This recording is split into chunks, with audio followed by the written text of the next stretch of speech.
So what's happening here is this one, which is Honey Boo, is trying to get this one, which is Macho Man. And this one would win if I let it happen. But his claws are definitely stronger. He's got a predator claws, and he has flyer feet. He's also got a bigger, stronger beak than Macho Man. Macho Man has a delicate seed beak, and he has a very strong defense beak, like predator beak. So when people talk about the Silkies being gentle, sweet, cuddly, I think who's overlooking the fact that they're very predatorial.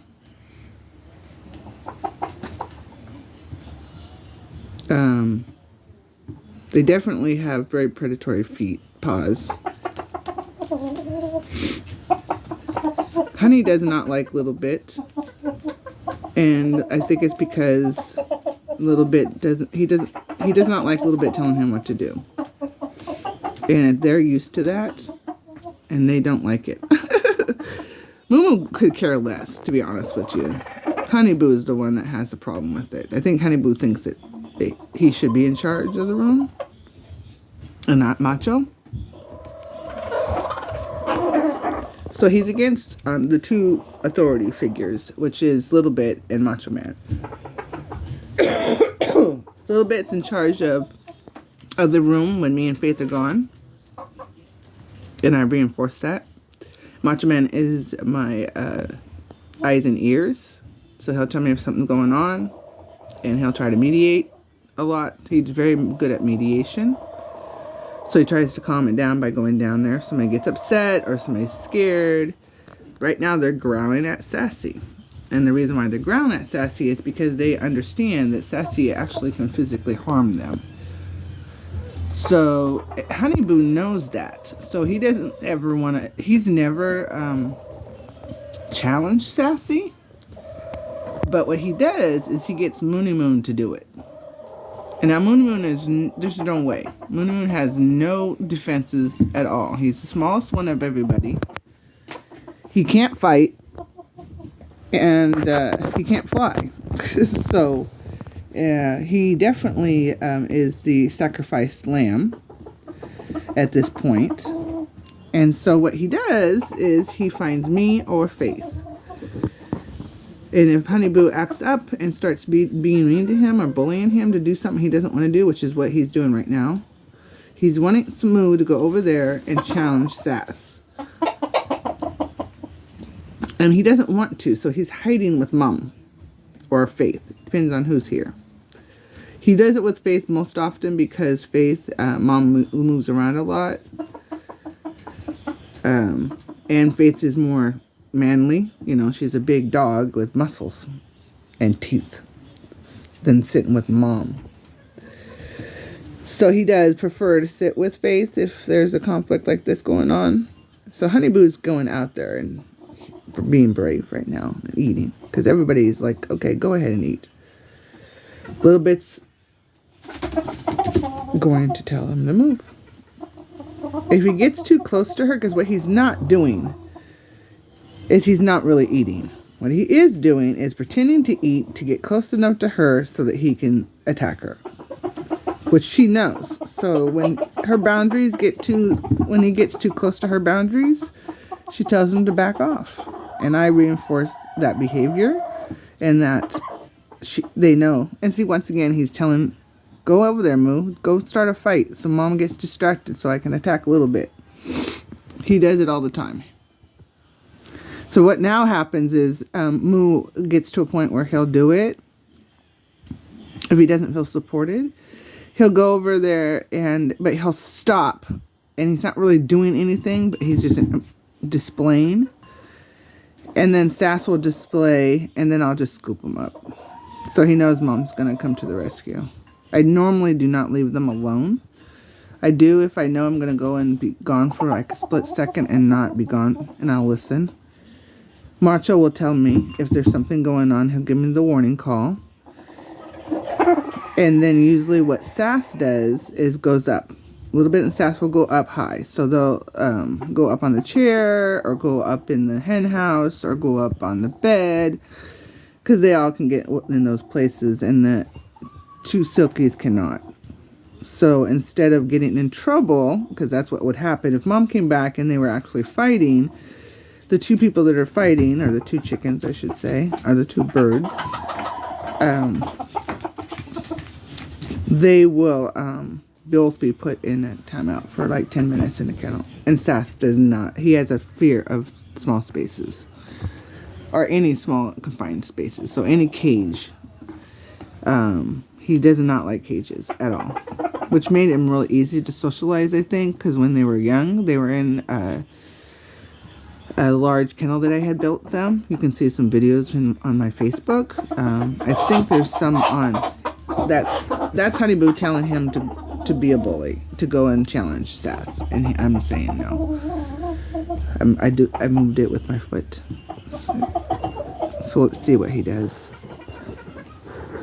He doesn't want to, so he's gonna come sit with Mom.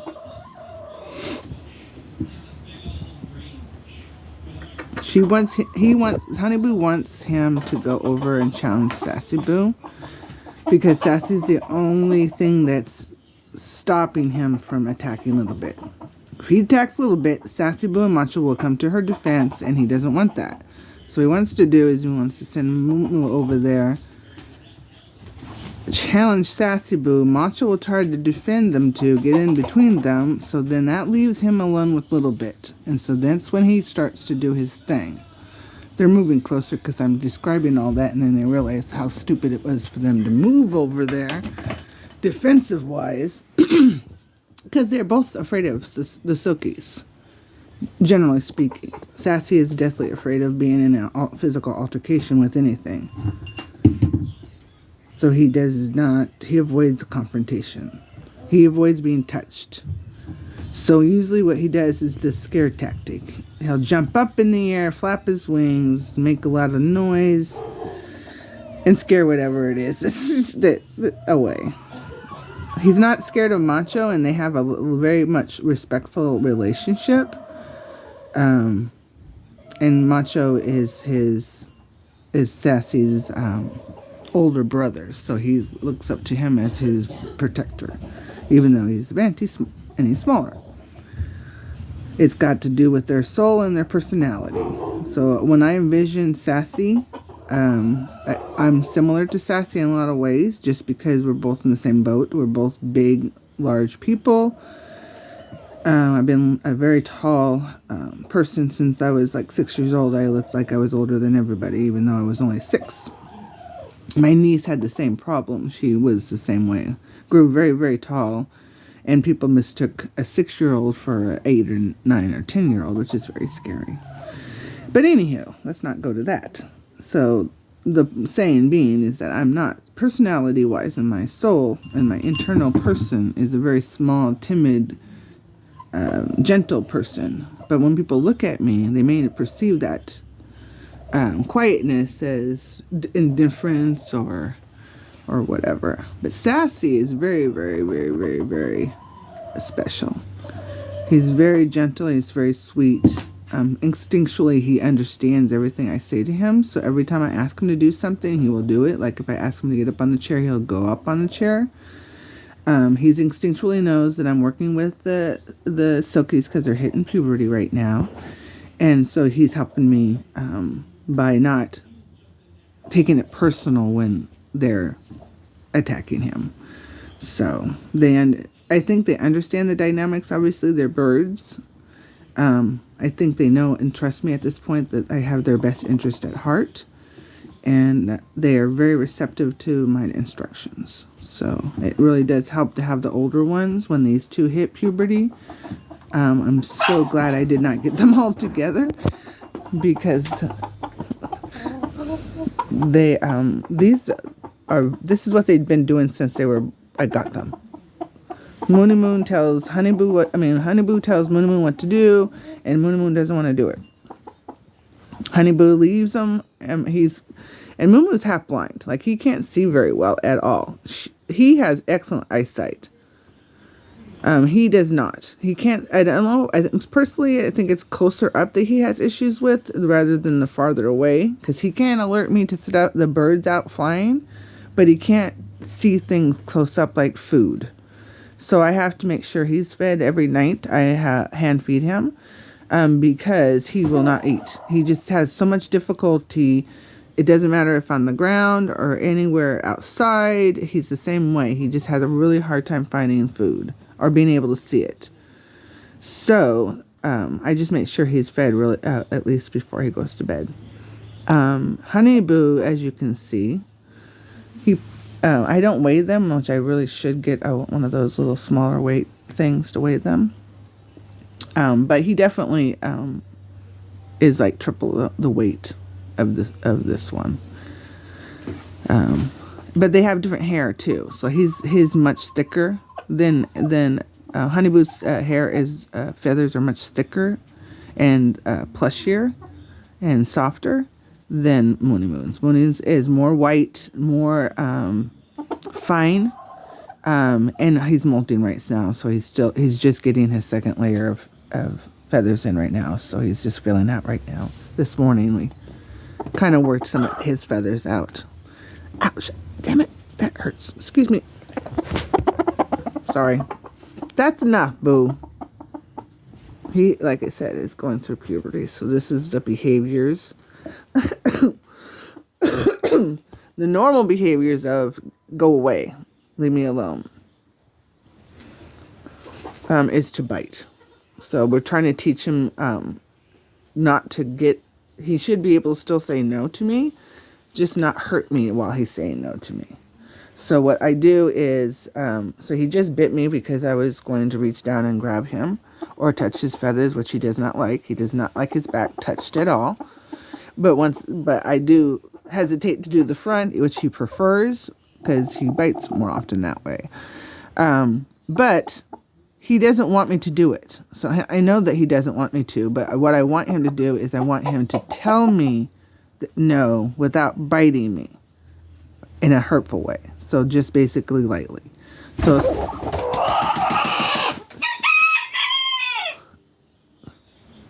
thank you, Macho. So basically soft touch is what we're looking for. So Macho was the first one that hit puberty, and I had to master. He was my first one, and I had to. He was my experiment, basically. It helped a lot that he was a flyer, though, to be honest with you, because I encouraged him to fly, and we would do fun stuff with flying.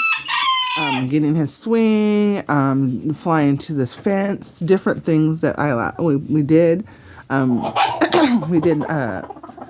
He did special things with me, like cooking with Macho. There's a couple videos on that. And different. That's them doing their natural boy girl thing. Macho, that's a Nepo. But anywho, he hit puberty first, so oh my goodness, he got me good, like 3 or 4 times in the face because it took me off guard. He got me a couple times in the back. The hands and feet, obviously, those are the things they like the most. I just kicked you. I'm sorry, honey boo. I didn't know you were right there. I'm sorry. I just kicked you with my heel. I didn't know. Are you okay? I didn't know you were there, baby. I'm gonna sit with Mom for a bit. All right. But anywho, he hit puberty first. But one of the reasons I didn't mind that he was a boy, and I knew right away he was because he's the Banty and he's the smallest one. And if I was gonna get a rooster and have the rooster help me out in a sense, I wanted it to be a smaller bird. And then of course Sassy, I figured out he was a rooster.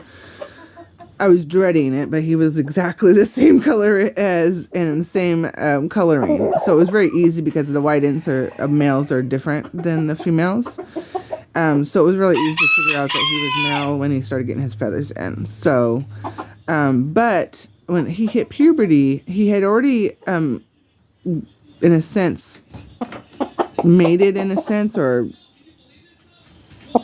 he fell in love with a little bit I hate to say it that way because people will be like, what the heck are you talking about? But he fell in love with Little Bit. Macho loves her as a sister, big sister type situation, but he's not in love with her. Sassy adores her and has adored her for a long, long time. Since they were babies. He's just, whatever she says, he does. You know what I'm saying? So anyway, he's always been like that with her. And so it was very natural when he hit puberty that I didn't have to deal with it at all because I wasn't a factor in it. He was focused on her, not me. Macho's focused on her because of being a bird, but he's focused on me because I'm his main female in his life. So he didn't have a girl to focus on like Sassy did. So that's there. So I did have to go through puberty with him a lot, the biting and such. And the same thing with Sassy Boo. I didn't have to go through any of that stuff. I didn't have to. He does exactly what I ask him to do when I ask him to do it. He does get in timeout, but mostly it's for the crowing. Every once in a while, he'll challenge Faith. And mostly it's just very, very, very subtle. It's just the going up, and they'll come up like this and then just stare. That is an actual challenge. A very subtly challenge, but it is a challenge. And if you ignore it, it goes to the next step. So the best and only thing I do, and he's never done it to me, but I'm teaching Faith to do it. Well, I do it for her in a sense. So if he does a challenge to her, I go up and mimic what I want her to do, which is basically move forward and basically stare him down and just bump. I usually my knee. I just move, and I just basically touch him gently on his chest, which is the actual indication of a superior. So I'm not hurting him. I'm just literally touching him gently, very lovingly, but telling him no. And so she's now mimicking that. So she's most of the time can handle it. So they now can safely play outside together. There's a couple of videos on my Facebook with them playing and what that looks like. But I told them both until they learned to respect each other, they weren't allowed to play. So they both do want to play with each other. So that was an incentive for both of them to listen to the cues of, hey, I don't want to, that's not something. And it's natural for him to challenge the authority figure. But once again, I don't want him challenging a pit bull mastiff, especially a female pit bull mastiff. So yeah. So even though she's raised him and everything, I'm aware that she's a pit bull mastiff and that she has social cues that they do not get, and they had to learn those as well. And mostly it's the touching thing. So we're just doing soft beak instead of a bite, which is very difficult. He's going to do that right now.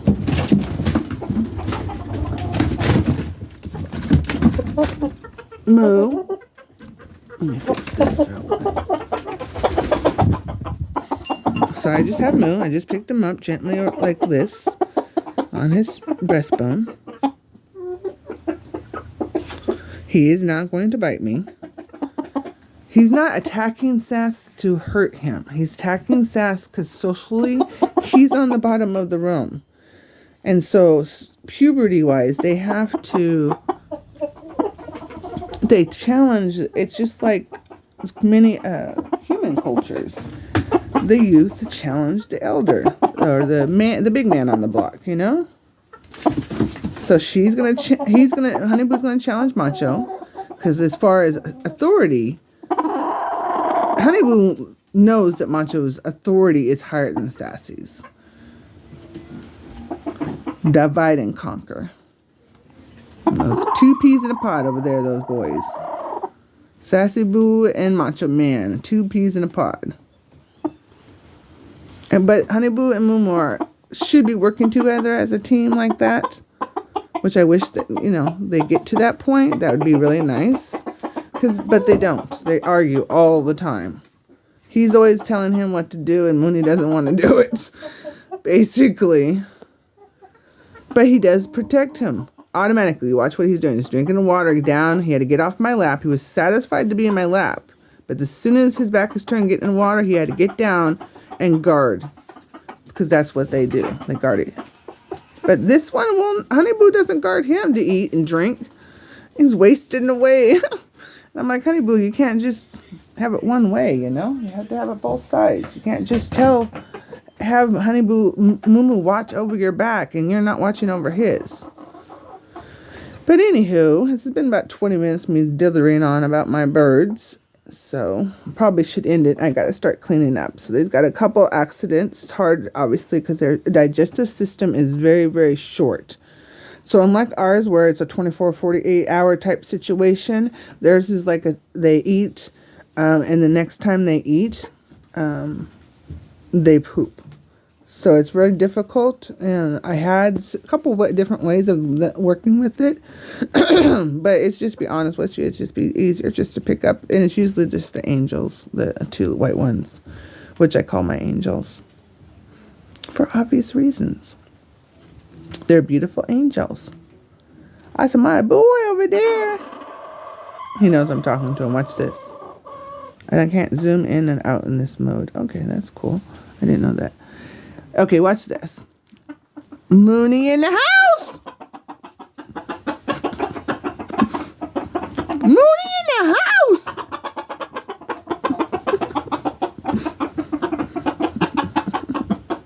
Good job, Momo. Mooney in the house. Basically what I'm saying is that he's part of the family. So I do that with all of them when they hit puberty. I did it with all of them. Honey Boo in the house. He doesn't care. Mooney cares a lot. Honey doesn't care less. Macho cares. Sassy cares. Right now I don't want to get them too riled up because they're doing their. Let the angels do their thing. So the angels are going to start eating and cleaning up. And as soon as they're done eating, I'll get Mooney Moo in a bowl and clean up the floor and put everything away. And then Mooney will eat his. And then Honey Boo and them will go back to bed in their little area over there. And then I'll put a little bit away. She's hanging out over here. They're not bothering her right now, but in about 5-10 minutes, they're going to be, because they're just doing their thing, cleaning up for her right now. So they're doing their little feathers, washing their paws, washing their beaks and such. And then if I don't put her away, they're going to get busy with it.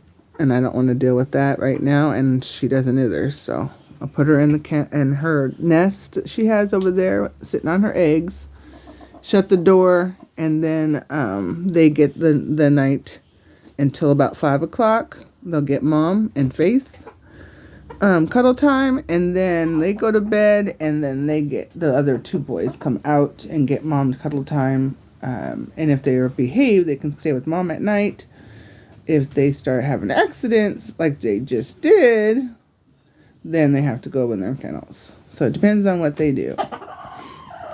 But usually what I do is I put a white sheet, one of those white sheets, there's 2 of them over there, but one of those white sheets go on my bed. And then if they have to poo in the night, they'll go on the white sheet and then come back and cuddle with Mom. So, which basically means that I'm a tree. They roost. They like to roost. So what they do is they roost on my legs, they'll roost on my shoulder, they'll roost on my arm, they roost on my hand, they'll roost on my Sassy roosts on my feet sometimes. He really loves to roost on my feet for some reason. So at night I'll have my feet like this. And then all of a sudden this big 15-pound chicken comes roosting on my ankles. And he'll just sit there.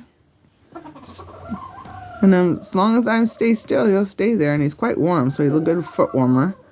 So if anybody has cold feet and like a warm their tootsies up at night, he's a good foot warmer. He's big and fluffy, and he sits right on your ankles, right in that little eave right there, and then fluffs all his feathers over your feet. And then as soon as your feet are turning toasty warm. So then he gets overly high, and then I have to kick him off. Poor Sass.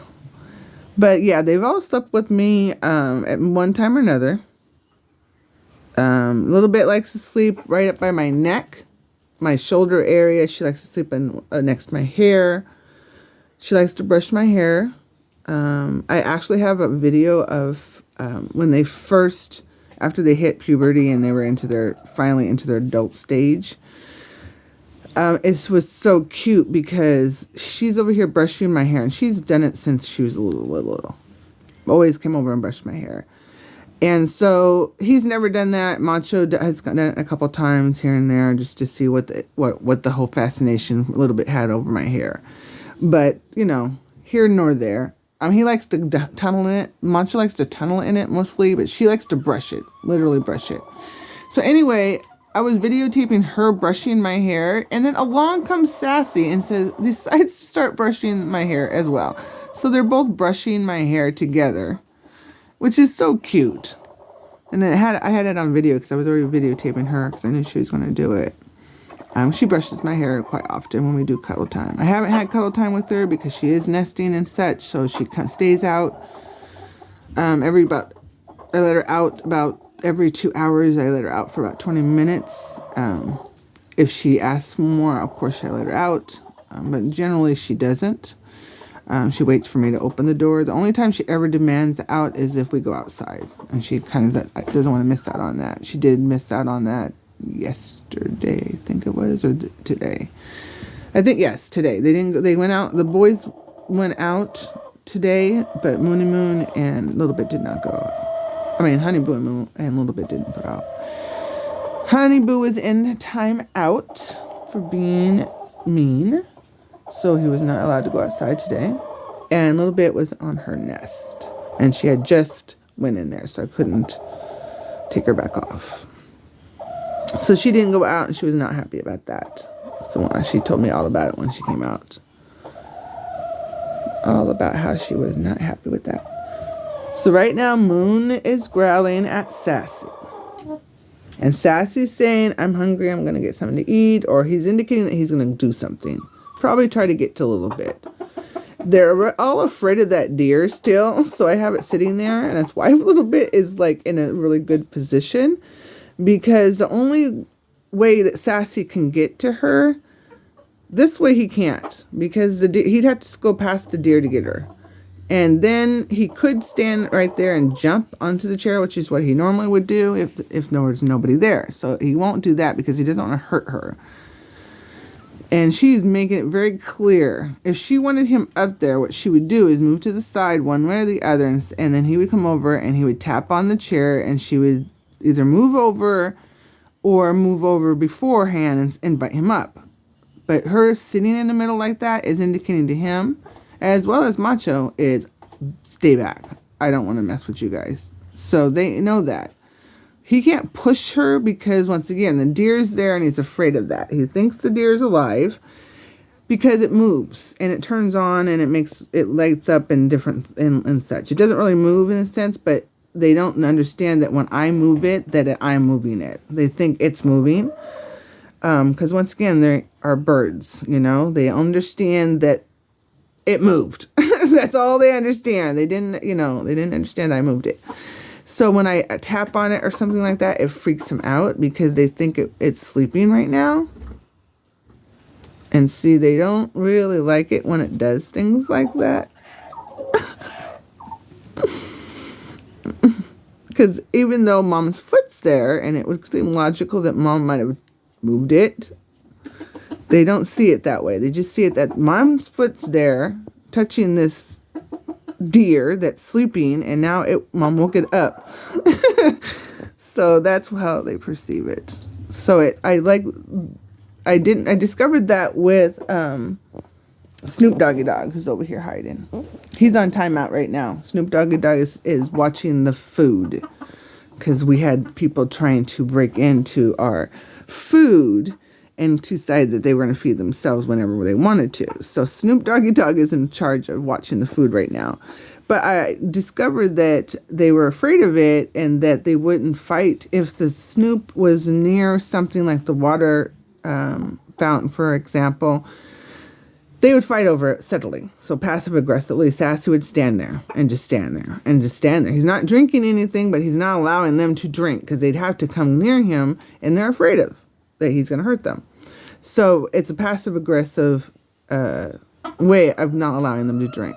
So when Snoop's there, Snoop tells on them and tells Mom, because it's how she figures these things out. Because Snoop told her that that Sass is being mean. So, and plus they're afraid of Snoop. So Sass is not going to stand over there next to Snoop, because Snoopy's, once again, may wake up. And Snoop Doggy Dogg likes to dance when he's happy. Let's bring Snoopy out. You want to bring Snoop out? All right, I'm going to show you Snoop. This is why they think Snoopy's alive. He's sleeping right now. Mom's gonna wake him up. And Snoopy's their friend. They love Snoopy. Because Snoopy helps Mama.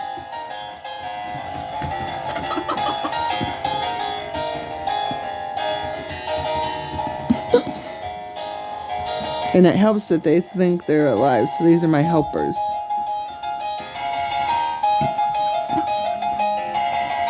Mooney loves it because this is the only thing that's the big birds are afraid of. And so he loves it in a sense. He loves Face because of that reason. He loves me because of that reason. He loves Snoop because of that reason. He's deathly afraid of the deer at this point, so I can't get him near the deer. But he does love Snoop. He loves the dancing, and Snoop's never done anything to him. He's soft and gentle and sweet. He's got a little fur on him and such, and they come over and rub on him and very, very quietly touch the ears and such. So it's so funny when they're gentle with him and such, because they don't want to wake him up. They do the same thing to Faith. If you watch a couple of my videos, you'll see there's Faith. When she's sleeping, they do the same exact thing. They'll come up to her, they'll gently touch her ear, they'll gently touch her paw, they'll get closer and closer to her. Usually, all of them will do that. Sassy still has this, she's still aware of his size and the potential that he has, that he's never demonstrated, but he has a potential. And he's strong. Don't mind that he is strong. She is strong, and she will use her strength against me if she feels like she's cornered. But we working together because she is heavier, so it's harder for me to have her roost. So we're trying to work a way for me to pick her up. But she's generally teaching me how to do it, how she's comfortable with it.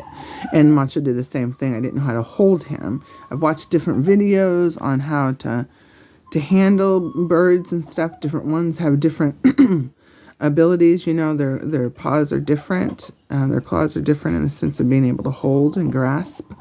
Macho is easy. He prefers to mount on my thumb or right here on my forefinger. But he prefers to mount like this. So I'll have my hand like this and he'll mount right like on there. So for me, it's not too bad. I can hold him. He's very light. He's literally under a pound. There's no way he's more than that. And then she prefers me to mount here. And then I usually put my thumb over her feet and hold her that way.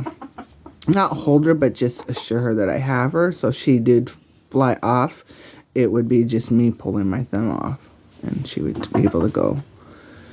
And these ones, we're working on it. They're still frightened about it. So, and I don't think physically he's done it once to me on accident. I was picking him up like I normally would, and he actually came out of my grasp, my hold that I usually I hold him like a football, right? And he came up out of it with his wings and literally jumped up onto my arm like to perch, and was there for quite a while. And I was able to hold him, but I don't think I could physically get him on there and do it from because I have shoulder issues. So he did it on his own, and we were going to bed, and so we were already up on top of the roof. So it helped a whole lot to support his weight, because I don't think I could have done it. That's Facey trying to get in the room.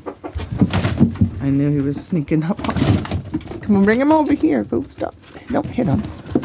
Bring him back. Thank you, baby.